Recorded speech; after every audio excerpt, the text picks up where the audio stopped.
पूजा अपने पति मनोज के साथ शहर में एक फ्लैट लेकर रहती थी। उसकी एक बेटी थी प्रिया। प्रिया की गर्मी की छुट्टियां शुरू होने वाली थी और साथ ही साथ पूजा की परेशानियां भी। असल में पूजा के घर एक ऐसा मेहमान आने वाला था जिसकी वजह से पूजा की गर्मी की छुट्टियां बर्बाद होने वाली थी। आइए देखते हैं कि आखिर क्या हुआ पूजा के साथ। रात में जब सब खाना खा लेते हैं और पूजा प्रिया को सोने भेज देती है, तब पूजा को इतना थका हुआ देखकर मनोज उससे कहता है, क्या हुआ पूजा, इतनी थकी हुई क्यों लग रही हो? ओह, अरे मैं सच में बहुत थक गई हूँ। तो थकी हुई तो लगूंगी ही ना। आज से पूजा की गर्मी की छुट्टियां शुरू हो गई हैं। इसका मतलब कि मुझे एक सेकंड का भी आराम नहीं मिलेगा। ऊपर से आप तो चले जाते हैं बढ़िया ऑफिस, घर की सारी समस्याएं मेरे सर पर ही आ जाती हैं। अरे तो मैं कोई ऑफिस में मजे करने थोड़े जाता हूँ पूजा, मुझे भी वहाँ बहुत काम होता है। पूजा मनोज की इस बात पर कुछ कहती, उससे पहले ही मनोज का फोन बजने लगता है। 1 मिनट पूजा, माँ का फोन आ रहा है। इतना कहकर मनोज फोन उठा लेता है और अपनी माँ से बात करने लगता है। हाँ माँ, क्या हुआ?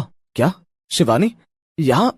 अच्छा, क्या? पर माँ, ये तो गलत बात है, ऐसे अचानक से। अच्छा ठीक है, मैं समझ गया, ठीक है। मनोज थोड़ा परेशान होकर फोन काट देता है। क्या हुआ? अब क्या हुआ? वो पूजा, मेरी चचेरी बहन शिवानी यहाँ आ रही है गर्मियों की छुट्टियों के लिए। ये सुनकर तो मानो पूजा की दुनिया ही उलट पलट जाती है। नहीं, कह दो कि ये झूठ है मनोज, मैं अब ये सब नहीं झेल पाऊंगी। पूजा, ये बिल्कुल सच है। असल में शिवानी ने अपने पति से झगड़ा कर लिया और फिर वो माँ के पास गांव चली गई। फिर उसने माँ से हमारे बारे में कुछ सुना और उसने कहा कि वो गर्मी की छुट्टियां मनाने यहाँ आना चाहती है और छुट्टियों भर यहीं रहेगी। इसी बहाने वो शहर भी घूम लेगी। ऐसा बोलकर वो यहाँ आने के लिए तैयार होने लगी और माँ उसे मना भी नहीं कर पाई। हे भगवान, तुम्हारी बहन शिवानी तो एक नंबर की कामचोर है मनोज। अब तो ये गर्मी की छुट्टियां मुझे भारी पड़ने वाली है। कोई बात नहीं पूजा, हम दोनों मिलकर संभाल लेंगे ना। अरे हटो, बड़ा पता है मुझे कि कितना संभालोगे तुम। खुद तो चले जाओगे ऑफिस और दिन भर वहाँ एसी में बैठोगे और मैं यहाँ काम कर करके अपनी हालत खराब करूंगी। अरे नहीं पूजा, ऐसा कुछ नहीं होगा। रहने दो। वैसे वो आ कब रही है? वो पूजा, शिवानी तो कब का घर से निकल गई, वो कल सुबह पहुंच भी जाएगी।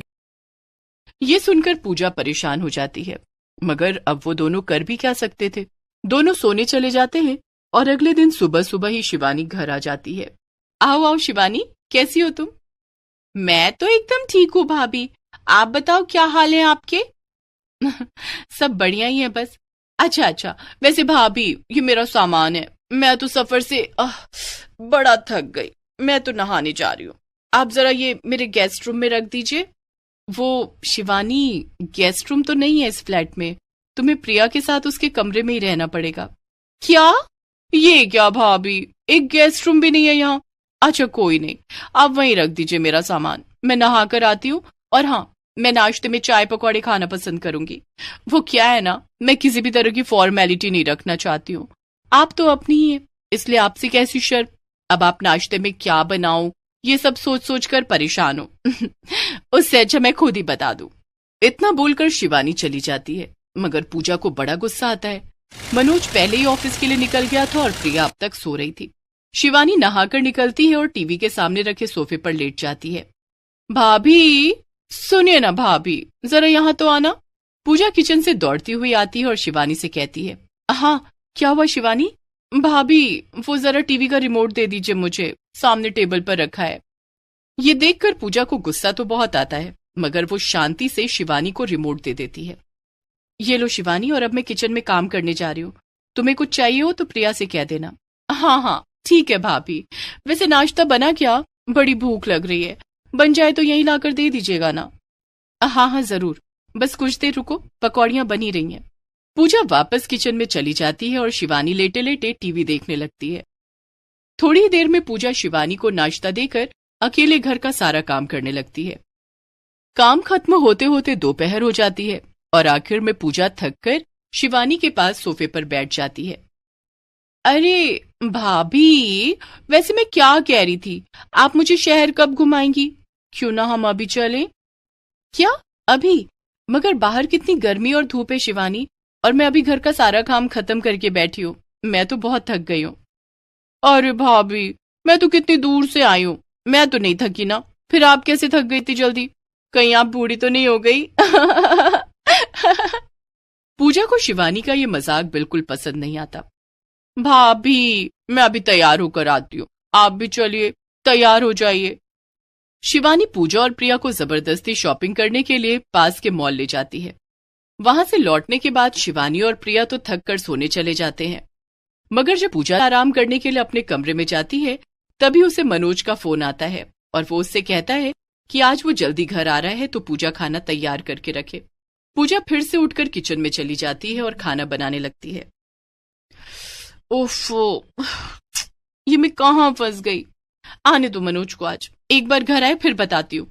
वहां से बैठे बैठे मुझे ऑर्डर दे रहे हैं, ये बनाओ वो बनाओ। एक तो इनकी ये कामचोर बहन एक भी काम में मदद नहीं कर रही, और एक ये उसका भाई, दोनों भाई बहन एक ही जैसे हैं। 3 दिन ऐसे ही बीत जाते हैं और अब पूजा की हालत थकान के मारे खराब हो गई थी। एक दिन पूजा बैठे बैठे खुद से कहती है, ऐसे तो मैं पागल हो जाऊंगी। मैं इस शिवानी को 1 महीने तो बिल्कुल भी नहीं झेल पाऊंगी। मुझे कुछ न कुछ करके इसे यहां से भगाना ही होगा। अरे हाँ, ये यहाँ आराम के लिए आई है ना, तो ठीक है, मैं इसे आराम करने ही नहीं दूंगी, फिर तो ये अपने आप ही वापस चली जाएगी। पूजा ये ठान लेती है कि अब कुछ भी हो जाए वो शिवानी को इतना परेशान कर देगी कि वो खुद ही घर छोड़कर चली जाए। लेकिन इसके लिए पूजा को अपने पति और बेटी का साथ चाहिए था। जब शिवानी सो रही थी तब पूजा प्रिया और मनोज को अपने पास बुलाकर कहती है, आप दोनों मेरी बात ध्यान से सुनो। मुझे अब इस शिवानी को घर से भगाना है, इसलिए मैं अब कुछ ऐसे काम करूंगी जिससे कि ये खुद ही यहां से चली जाए। तो आप दोनों इसमें मेरा साथ देना। मेरी किसी भी बात पर कुछ उल्टा मत करना, ठीक है? ठीक है, ठीक है। अगले दिन से ही पूजा का मिशन शुरू हो जाता है। वो सबसे पहले सुबह की चाय बनाती है और उसमें चीनी की जगह नमक डाल देती है। शिवानी जैसे ही वो चाय पीती है वो पूजा से कहती है, आय हाय, छी भाभी, ये क्या है? ये कैसी चाय बनाई है? इसमें तो नमक भरा हुआ है। ओह, ऐसा शायद गलती से गिर गया होगा। इसे ले जाइए और मुझे दूसरी चाय दीजिए। अरे माफ करना शिवानी, अब तो दूध भी खत्म हो गया है। अब यही पी लो या फिर शाम होने का इंतजार करो। शिवानी गुस्सा के रह जाती है लेकिन कुछ नहीं कहती है। फिर पूजा साफ सफाई में लग जाती है। शिवानी जहां जहां जाकर बैठती है पूजा वहां वहां जाकर पंखा बंद कर देती है। अरे शिवानी माफ करना, मैं जरा सफाई कर रही हूँ ना, इसीलिए मुझे पंखा बंद करना पड़ेगा। थोड़ी देर में दोपहर के खाने का समय हो जाता है। अरे भाभी, आपने खाना बनाया या नहीं? मेरे पेट पे चूहे दौड़ रहे हैं। ओहो, क्या बताऊं मैं तुम्हें शिवानी, बस अभी अभी मैं किचन में गई और मैंने देखा कि गैस खत्म हो गई है। ये सुनकर तो मानो शिवानी को बहुत गहरा धक्का लगता है। अरे भाभी, मैंने सुबह से इतना कुछ सहा मगर कुछ नहीं कहा, लेकिन अब आप ये मत कहिए कि खाना भी नहीं मिलेगा। ये तो मैं सह भी नहीं पाऊंगी। अब क्या ही कर सकते हैं शिवानी, ऐसा करो आज व्रत ही रख लो। वैसे भी आज सोमवार है, तुम्हें थोड़ा पुण्य ही मिल जाएगा। इतना कहकर पूजा अपने कमरे में चली जाती है। अब ये शिवानी की बच्ची आज ही रवाना हो जाएगी। थोड़ी देर बाद शिवानी पूजा को आवाज लगाती है। सुनिए ना भाभी, ओहो, लगता है कि शिवानी जा रही है इसीलिए मुझे आवाज लगा रही है। चलो चलकर उसे विदा कर दूं। मगर जब पूजा बाहर जाती है तो दंग रह जाती है। बाहर शिवानी ने पिज्जा मंगा रखा था और डिलीवरी बॉय दरवाजे पर खड़ा था। भाभी, दोपहर का खाना नहीं बना था ना, इसलिए मैंने इंतजाम कर दिया। अब किसी को व्रत रखने की जरूरत नहीं है, और हाँ, जरा इसे पैसे दे दीजिए। इतना कहकर शिवानी वहां से चलती बनी और पूजा खिसिया कर रह गई। ये सब क्या है? ये तो बहुत पक्की ढीठ है, इससे पीछा छुड़ाना इतना भी आसान नहीं है। एक दिन और बीत जाता है और अब तक पूजा को शिवानी से पीछा छुड़ाने का कोई रास्ता नहीं मिला था।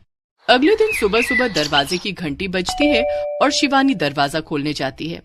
ओहो, कौन है ये जो सुबह सुबह इतनी जोर जोर से घंटी बजा रहा है? मुझे चैन से सोने भी नहीं दे रहा है। जैसे ही शिवानी दरवाजा खोलती है उसके पैरों तले जमीन ही खिसक जाती है। सामने उसका पति राकेश खड़ा था। आप यहाँ पर क्यों, कैसे? क्या हुआ शिवानी, तुमने ही तो मुझे बुलाया है और यहाँ का पता भी तो तुम ही ने भेजा है। पीछे से पूजा, प्रिया और मनोज भी आ जाते हैं। अरे वाह शिवानी, जीजा जी तुम्हें लेने आ गए, इसका मतलब तुम्हारा झगड़ा सुलझ गया। चलो ये तो बहुत अच्छा हुआ, मैं अभी तुम्हारा बैग लगा देती हूँ। अरे मगर मैंने तो आपको नहीं बुलाया, और पता मैंने कब पता बताया? अरे ये सब हो क्या रहा है? ये देखो, तुमने मेरे फोन पर मैसेज किया है कि मुझे माफ कर दो मेरे प्यारे पति और मुझे लेने आ जाओ। मैं यहाँ मनोज भैया के घर पर हूँ। नहीं नहीं, ये मैसेज मैंने नहीं किया है, लेकिन ये क्या, ये गया तो मेरे फोन से ही है। ओहो, कुछ समझ ही नहीं आ रहा है। अरे अब जो हुआ सो हुआ, आखिरकार तुम्हारा झगड़ा तो सुलझ गया ना। हाँ शिवानी, चलो अब घर चलो। अच्छा भैया, हम लोग चलते हैं, हमारी वजह से आपको बहुत तकलीफ हुई, माफ कीजिएगा। राकेश शिवानी को लेकर चला जाता है और शिवानी के सवाल भी उसके साथ ही चले जाते हैं। उसके जाने के बाद पूजा जोर जोर से हंसने लगती है। आखिरकार बला टली। जिसने भी इसके फोन से मैसेज करके इसके पति को बुलाया है, उसको मेरी तरफ से बहुत ढेर सारा धन्यवाद। अरे तुम्हारे सामने तो खड़ा हूं मैं, आओ कर दो धन्यवाद। क्या आपने? तो ये सब आपने किया? और क्या, कल मैंने ही उसके फोन से मैसेज किया और उसके पति को बुला दिया। तुम्हें ऐसे परेशान देखकर मुझे बिल्कुल अच्छा नहीं लग रहा था, इसीलिए मैंने ये सब किया। ये तो आपने बहुत अच्छा काम किया। आज तक का आपका ये सबसे अच्छा काम था। इसके बाद पूजा खुशी खुशी अपने कमरे में आराम करने चली गई और उसके घर में शांति वापस आ गई।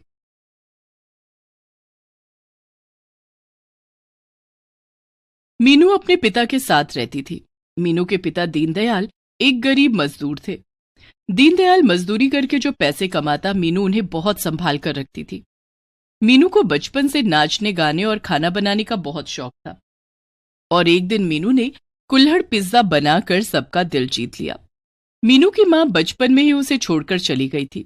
जब मीनू 6 साल की थी, मीनू के पिता दीनदयाल ने ही उसे पाला और मां का प्यार दिया। घर में मां ना होने के कारण मीनू ने बहुत छोटी सी उम्र में घर संभालना सीख लिया था। वो खाना बनाती और घर के सारे काम करती। मुझे माफ कर देना मीनू बेटी, मेरे होते हुए तुझे घर के सारे काम करने पड़ते हैं। पिताजी, अगर आप घर का काम करेंगे तो 2 पैसे कमाने के लिए बाहर कब जाएंगे? आप दिन भर बाहर कड़ी मेहनत करते हैं, तब तो हमें 2 वक्त की रोटी मिल पाती है। मुझे घर का काम करने में कोई परेशानी नहीं है, बल्कि अच्छा लगता है। मुझे पता है बेटी, तू बिल्कुल अपनी माँ जैसी है, घर को संभाल कर रखने वाली। ये ले कुछ पैसे रख ले। दीनदयाल की कमाई बहुत कम थी, लेकिन वो जो कुछ भी कमाता सब मीनू को ला कर देता। मीनू उन पैसों में घर खर्च के लिए पैसा निकालकर बाकी पैसों को अलग रख देती। मीनू बेटी, तू इन पैसों को चावल के डिब्बे में क्यों रख रही है? बाबा, ये पैसे हमारे काम आएंगे। इन पैसों से हम अपना कुछ काम शुरू कर सकते हैं। ठीक है मीनू बेटी, अब खाना लगा दे, मुझे बहुत भूख लगी है। अभी लगाती हूँ बाबा। मीनू दीनदयाल के लिए एक प्लेट में फ्राइड राइस लेकर आई। ये क्या मीनू बेटी, आज तुमने रोटी नहीं बनाई? बाबा, ये फ्राइड राइस है, मैंने पहली बार बनाया है। आप खाकर बताओ कैसा बना है। दीनदयाल ने फ्राइड राइस खाया तो उसे बहुत पसंद आया। वाह, क्या फ्राइड राइस बनाया है तुमने, बहुत स्वादिष्ट है। ये फ्राइड राइस बनाना तुमने कहां से सीखा? मेरी सहेली है ना निशु, उसने मुझे बताया कि उसकी माँ उसके लिए ऐसे ही फ्राइड राइस बनाती है। बाबा, उसने तो मुझे पिज्जा बनाना भी बताया है। मैं आपके लिए कल ही पिज्जा बनाऊंगी। ठीक है मीनू बेटी, अब तू भी खाना खा ले। मीनू भी खाना खाकर सो जाती है। दूसरे दिन मीनू ने चावल के डब्बे में बचाए हुए पैसों से कुछ पैसे निकाले और बाजार से पिज्जा बनाने का सामान लेकर आई। उस दिन उसने पिज्जा बनाकर दीनदयाल को खिलाया। वो पिज्जा बहुत ही टेस्टी था। मीनू बेटी, तूने ऐसा पिज्जा बनाया जैसे किसी बड़े शेफ ने बनाया हो। तेरे हाथों में जादू है। सच बाबा? हाँ मीनू बेटी, तू भी तो खा के देख। मीनू भी अपना बनाया हुआ पिज्जा खाती है, जो उसे बहुत अच्छा लगता है। इसी तरह मीनू आए दिन कुछ न कुछ बनाकर अपने पिता को खिलाती। इसी तरह उन दोनों के दिन खुशी खुशी बीत रहे थे। लेकिन एक दिन अचानक मीनू के ऊपर दुखों का पहाड़ टूट पड़ा। जब मजदूरी करते समय दीनदयाल सीढ़ियों से गिर गया और उसका एक पैर टूट गया। दीनदयाल के दोस्त उसे अस्पताल ले गए और मीनू को इस बात की खबर दी। मीनू चावल के डब्बे से सारे पैसे लेकर भागी भागी अस्पताल पहुंची और दीनदयाल के पैरों का इलाज करवाया। उसके बाद दीनदयाल के दोस्तों ने उसे उसके घर पहुंचा दिया। घर आने के बाद, मीनू बेटी, ऊपर वाले ने हमारे साथ इतनी नाइंसाफी क्यों की? इस हाल में मैं कुछ काम करने के लायक नहीं रहा। अब घर का खर्चा कैसे चलेगा? आप परेशान मत हो बाबा, कुछ न कुछ उपाय जरूर निकल आएगा। चिंता तो अब मीनू को भी थी, क्योंकि उसके बचाए हुए सारे पैसे दीनदयाल के इलाज में खर्च हो गए थे। लेकिन मीनू एक खुशहाल और जिंदा दिल लड़की थी। वो कठिन परिस्थितियों से हार मानने वाली नहीं थी। दूसरे दिन मीनू घर के बाहर बैठी थी, तभी उसकी सहेली निशु वहां आई। वो 2 कुल्हड़ में चाय लेकर आई थी। उसने एक कुल्हड़ मीनू को देते हुए कहा, ये ले मीनू, ये कुल्हड़ वाली स्पेशल चाय मेरी माँ ने बनाया है, सोचा तेरे लिए लेती चलूं। मीनू ने कुल्हड़ वाली चाय पी। कुल्हड़ में चाय पीने का स्वाद ही अलग होता है। ये आम चाय की तरह नहीं होती। इसकी खुशबू मन को खुश कर देती है। इसीलिए तो ये कुल्हड़ वाली चाय मैं तेरे लिए लाई थी। मतलब, तू क्या कहना चाहती है? कल जब मैं अपनी माँ के साथ बाजार गई थी तो देखा एक आदमी कुल्हड़ में पिज्जा बेच रहा था और उसका पिज्जा खाने के लिए लोगों की भीड़ लगी हुई थी। कुल्हड़ में पिज्जा? हाँ, कुल्हड़ में पिज्जा। तू तो पिज्जा अच्छा बनाती है, तू क्यों नहीं करती ऐसा कुछ? लेकिन अब तो मेरे पास पैसे नहीं बचे हैं, घर में खाने के लिए एक दाना नहीं है।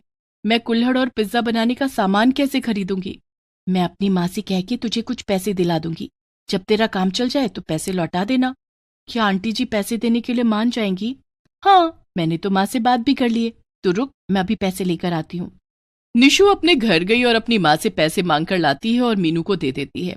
इन पैसों से तू कुल्हड़ पिज्जा का काम शुरू कर दे, तेरी सारी परेशानी दूर हो जाएगी। मीनू ने वो पैसे ले लिए और घर आकर दीनदयाल को सारी बात बताई। मीनू बेटी, ऐसे किसी से पैसे लेना अच्छी बात नहीं है। तू अभी निशु के घर जाकर इन पैसों को वापस कर दे। लेकिन बाबा, इसमें गलत क्या है? जब हमारा काम चल जाएगा तो मैं ये पैसे निशु को वापस कर दूंगी। ठीक है मीनू बेटी, लेकिन मुझे तेरा ये काम करना बिल्कुल अच्छा नहीं लग रहा है। तुझे मेरी वजह से ये सब करना पड़ रहा है। बाबा, आपने जानबूझकर तो कुछ नहीं किया ना, और हो सकता है हमारा ये काम अच्छा चल जाए और ज्यादा आमदनी होने लगे, फिर तो आपको मजदूरी करने की भी जरूरत नहीं पड़ेगी। दूसरे दिन मीनू ने बाजार जाकर कुल्हड़ और पिज्जा बनाने का सामान खरीदा और घर आकर कुल्हड़ में पिज्जा बनाया। फिर उसने घर में रखी एक टेबल को बाहर निकाला और उस पर कुल्हड़ वाला पिज्जा रखकर आवाजें लगाने लगी। आइए आइए, कुल्हड़ वाला पिज्जा खाइए, आइए आइए, कुल्हड़ वाला पिज्जा खाइए। लेकिन आवाजें लगाने के बाद भी कोई उसका कुल्हड़ वाला पिज्जा खाने के लिए नहीं आया। इतने में निशु वहां आती है। क्या यार निशु, मैंने इतनी मेहनत से कुल्हड़ वाला पिज्जा बनाया लेकिन कोई ग्राहक ही नहीं आया। लगता है मेरा कुल्हड़ वाला पिज्जा यूं ही बर्बाद हो जाएगा। ऐसे कैसे बर्बाद हो जाएगा? तू अपने पिज्जा को अलग तरह से बेच। अलग तरह से कैसे? देख, तुझे तो नाचने गाने का भी शौक है, तो तू आवाज लगा, आइए आइए, कुल्हड़ वाला डांस पिज्जा खाइए। और जब कोई ग्राहक तेरा कुल्हड़ पिज्जा खरीदने आए तो उसे डांस करते हुए पिज्जा देना। फिर देखना, लोग तेरा डांस देखने भी आएंगे और पिज्जा खाने भी आएंगे। अरे वाह निशु, तेरा आइडिया तो बहुत अच्छा है। अब मीनू ने ऐसा ही किया और आवाजें लगाने लगी। आइए आइए, कुल्हड़ वाला डांस पिज्जा खाइए, आइए आइए, कुल्हड़ वाला डांस पिज्जा खाइए। मीनू की आवाज सुनकर राहगीर चौंक गए। अरे भाई, ये कुल्हड़ वाला डांस पिज्जा कैसा होता है? पता नहीं भाई, मैंने तो पहले कभी नहीं सुना।